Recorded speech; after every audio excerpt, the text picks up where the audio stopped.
Bien, bonjour à tous. Aujourd'hui, nous allons essayer d'expliquer les phénomènes de décarburation des aciers. Alors avant tout, nous allons commencer par la base, hein. Qu'est-ce qu'un acier? C'est un mélange de fer et de carbone. Pour autant, ce n'est pas tout. On peut également ajouter ce que l'on appelle des éléments d'addition, tels que le chrome, le molybdène, le nickel, le tungstène, ou encore bien d'autres éléments susceptibles d'améliorer les propriétés de notre matériau. Maintenant, pour durcir notre matériau, il y a des possibilités de traitement thermique, c'est-à-dire de chauffe et de refroidissement, hein, tel que le cycle dit de Trempe, qui consiste à chauffer la pièce dans un état relativement élevé en température, à un minimum de 800 degrés, et de le refroidir de manière plus ou moins rapide en fonction de l'acier, de sa nuance exacte, en fait, de sa composition chimique exacte, hein, qui peut être un refroidissement rapide à l'eau, un peu moins rapide à l'huile ou encore au gaz. Et c'est là où le carbone va jouer un rôle primordial dans le durcissement de notre acier, puisqu'il va apporter ce fameux durcissement. Vous pouvez le voir sur la courbe qui est présentée ici, directement sur la vidéo. Bref, pour résumer, plus votre acier contiendra de carbone, plus sa dureté sera élevée après un traitement de trempe. Pour autant, lorsque l'on réalise un traitement en four, nous avons dans notre four, c'est un four on va dire classique, la présence d'air composé de 21% d'oxygène, et c'est là où nous allons rencontrer les premiers problèmes de décarburation. En effet, en présence d'oxygène et d'une température relativement élevée, notre acier va réagir avec cet oxygène. Deux phénomènes vont alors avoir lieu. Le premier étant la réaction de l'oxygène avec le fer pour former des oxydes, que l'on appelle plus communément la calamine. Le second étant la réaction de l'oxygène avec le carbone pour former notre fameuse couche décarburée qui entraîne une perte de carbone en surface. Or, qui dit perte de carbone, dit, on l'a vu précédemment, perte des propriétés mécaniques, notamment la dureté. Alors, sur la vidéo, vous pouvez voir actuellement le refroidissement de notre acier, sur lequel on perçoit tout à fait à l'œil la couche sombre de calamine qui se désagrège et nécessitera un usinage de finition. D'ailleurs, on va en retrouver une bonne partie qui se sera décollée de notre acier. Ce qui est un peu moins visible par contre, c'est ce qui se passe d'un point de vue de la décarburation. Et pour montrer cette décarburation, nous allons le faire par d'autres moyens. Donc parmi les moyens qui peuvent être mis en œuvre, nous avons tout d'abord le microscope métallographique, qui est l'outil indispensable du technicien métallographe. Donc après avoir tronçonné, enrobé et préparé la surface de la pièce, on va pouvoir l'observer sur un microscope.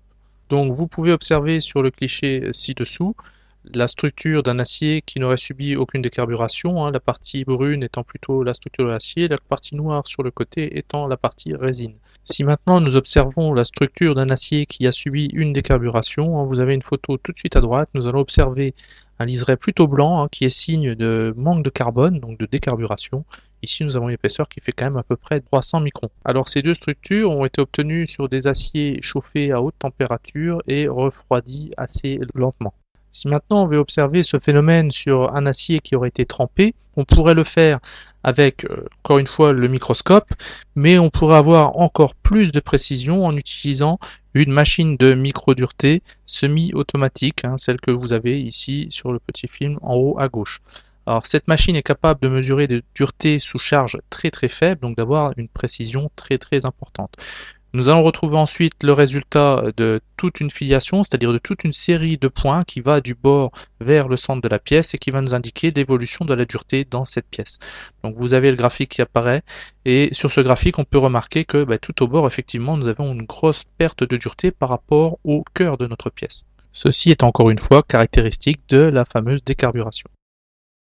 Parlons maintenant un petit peu des méthodes qui permettent d'éviter ces décarburations lors de traitements thermiques. Dans les méthodes les plus économiques, nous allons retrouver dans un premier temps des procédés de type peinture qui permettent de limiter cette décarburation. Nous pouvons également utiliser des systèmes de feuillard en acier inoxydable qui permettent d'envelopper la pièce et donc de protéger cette pièce du contact avec l'oxygène.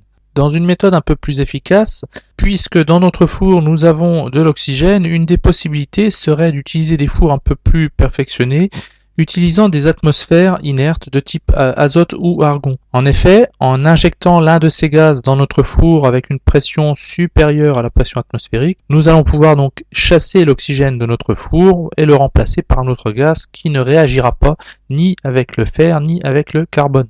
D'autres technologies de four permettent également de générer des atmosphères contenant du carbone, ce que l'on appelle un potentiel carbone, et donc d'éviter ce type de décarburation. Enfin, pour terminer, nous pouvons parler des fours sous vide. Leur principe consiste à aspirer l'atmosphère du four, c'est-à-dire d'effectuer le vide avant toute opération de chauffage. Alors généralement, ce vide est obtenu par un couplage de pompes mécaniques et de pompes à diffusion qui permettent d'obtenir des vides très poussés de l'ordre de 10-5 torr et donc d'éliminer tout résidu d'oxygène avant toute opération de chauffe. Cependant, ces traitements sous vide restent onéreux, de 6 à 10 fois plus cher qu'un traitement en four classique, et resteront donc réservés à des pièces en acier allié qui doivent être traitées dans les meilleures conditions, comme par exemple, citons les pièces de l'aéronautique. Et bien voilà, c'est terminé pour ce petit tuto. J'espère qu'il vous aura intéressé et que pourquoi pas, il aura suscité en vous une vocation. Bonne journée à tous et n'hésitez pas à partager cette vidéo si celle-ci vous a plu. Allez, à bientôt peut-être.